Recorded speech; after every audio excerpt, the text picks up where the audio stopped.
Ladies and gentlemen, welcome to the first installment of Giant Talk. Today's guest is baseball coach Jody Allen. Coach Allen, welcome to the show. Thank you. Thanks for having me. All right. Well, we're coming off one of the best seasons in COS baseball history, and we had a big recruiting class, Coach. Can you tell me how things are going so far?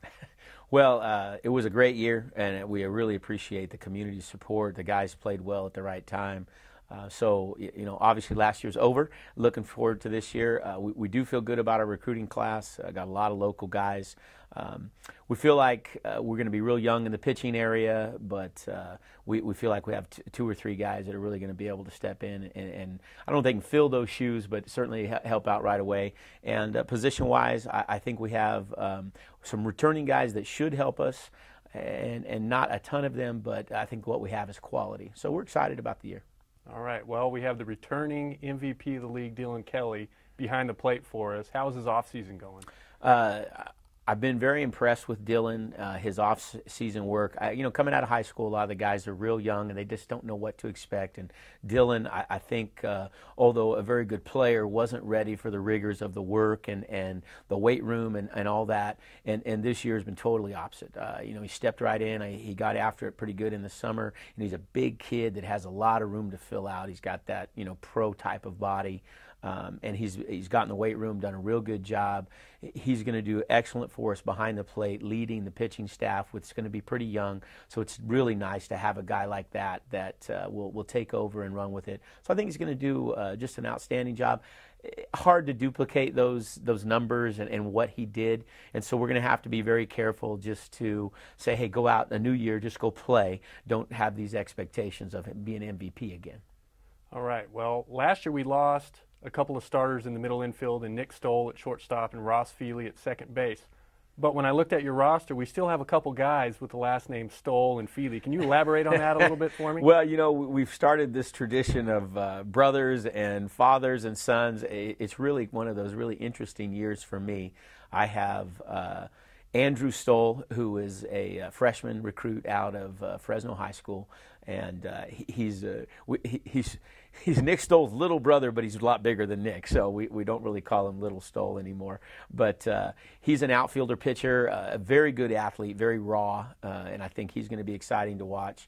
And then we have Reed Feely, who's Ross Feely's brother out of Tehachapi, and Reed is a pitcher, and I think Reed's going to do real good things for us on the mound. Very different position-wise, both of them, both position-wise and body-wise, different, but brothers that are in the program. And then we have Matt Coda returning from a redshirt year off of a knee injury, whose father had played here, and also Florencio Perez, whose father who played here. So we've got some brothers and father-son combinations that are fun. Coach, that's interesting, given you're still a young man, that you've coached some of the fathers and the sons.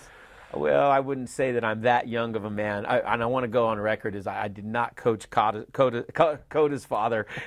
He actually played about the same time I did, so let's get that one straight. But I did coach Flo Perez's dad, and that was the first for me ever. Well, Coach, coming up shortly here, mid-October, you guys have a big Alumni Weekend. Can you kind of describe that and just tell us what are the activities that you have for that weekend? Sure. It's been over the course of time, what we've done is the second weekend in October, we've always done kind of what we call the Alumni Weekend. And starts out Saturday's festivities with an alumni game. And depending on who shows up for the alumni game, sometimes we'll play a couple innings of an old-timers game, which can be comical at times. If there's not enough old-timers that show up, then usually the younger guys, and somewhere between usually 30 and 50, returning alumni come back, and that's always fun to see them. And I think batting practice is pretty much the highlight. Nobody really wants to play in the game, it seems, but they all want to take batting practice. And then the following day, we run a golf tournament. Golf tournament is at Valley Oaks Golf Course, and we usually have a full field and a lot of sponsorship availability there if people want to jump on board and help. And how would somebody go about contacting you or getting involved in that weekend? Certainly, they can contact me here at school. They can get on the website and go and look at the COS page, the baseball page, and they can get all of the forms and all of the data they need there. Great, Coach. Well, you guys have already started your non-traditional season, your fall ball. Can you give us a little synopsis of what's gone on so far and kind of what you do in terms of the rest of the non-traditional season? Sure. We probably do things a little bit different than a lot of programs. We, first of all, we take the first few weeks and just get in the weight room. We really don't, one of the things I don't want to do is break down their body in the weight room and then go out and start throwing real hard and those kind of things. So that's a little bit different than probably some programs. So we just do weight room for 2 to 3 weeks, and then we get on the field and we start really in a fundamental base and just start looking at fundamentals, do a lot of defensive stuff, and then we start plugging in the offense. So we're probably a little bit behind offensively with a young team and a lot of new concepts for people. We're really just trying to work on communication, being in the right place, knowing what to do, those type of things. And, we have 10 dates scheduled that we can play in non-tradition. We try to fill up all of those and just started those. And, I kind of look at that as we start slow, and then as we get towards the end of that schedule is when we have kind of everything in place, and it should be a little bit closer to what we're going to hopefully look like. Coach, moving directions here, I've had the opportunity to work at some of the home baseball games here, obviously, and it's an Allen affair. I mean, the whole family is involved at a COS baseball game out here at our stadium. Can you just describe some of the roles that your family plays in pulling off a home game for College of Sequoias? Well, first of all, we try to make it easy on our athletic director because we know he has a lot of busy work to do. But it's always been a family affair. I've been blessed to have a family that loves baseball, loves to be involved.